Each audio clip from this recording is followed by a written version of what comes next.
Stephanie Bain, I have a books. I'm a book addict. There's so many books. Hey guys, today's video is going to be a tag that I was not tagged to do, of course.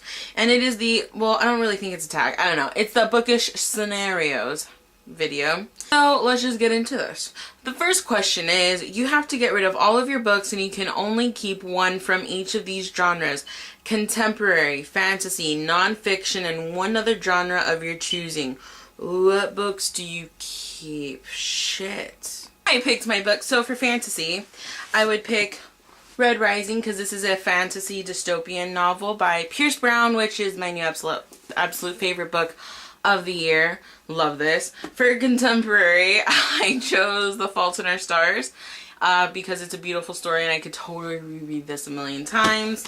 For nonfiction, I picked The Diary of a Young Girl, Anne Frank, because this is like the most beautiful nonfiction book I've ever read.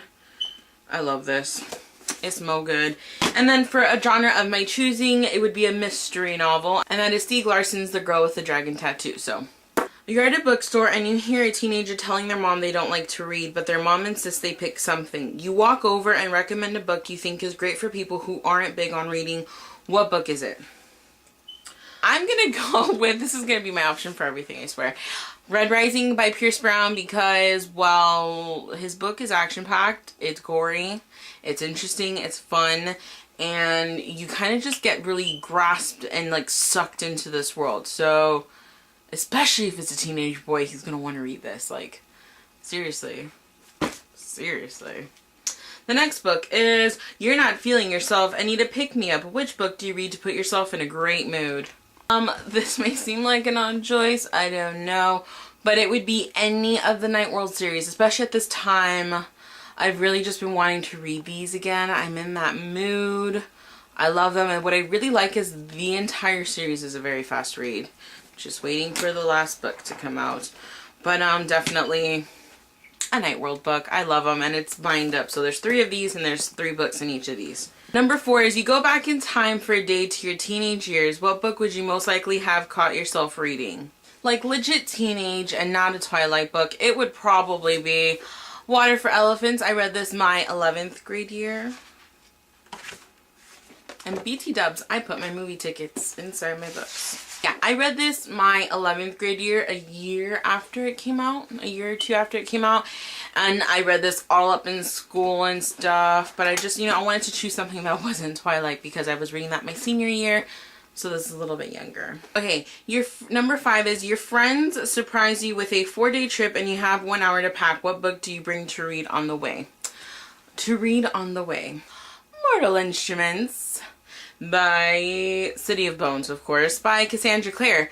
I don't know why, but this just screams perfect for road trip. Your house has been robbed. Don't worry, everyone is safe, but your bookshelf has been raided. What's the book you really hope is safe?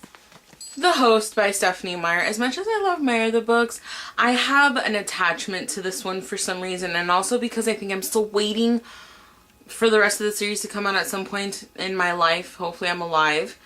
But I truly love this book. I really do. And I would not want anything to happen to this, especially because I yet to have the other books.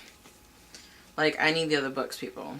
Your friend borrows a book and returns it in awful condition. Do you A, just pretend you haven't noticed, B, ask them to repurchase it, or C, secretly do the same to something of theirs? I would not ruin something of theirs. I would honestly, if my book came back ruined, you're buying me another book because you need to replace it.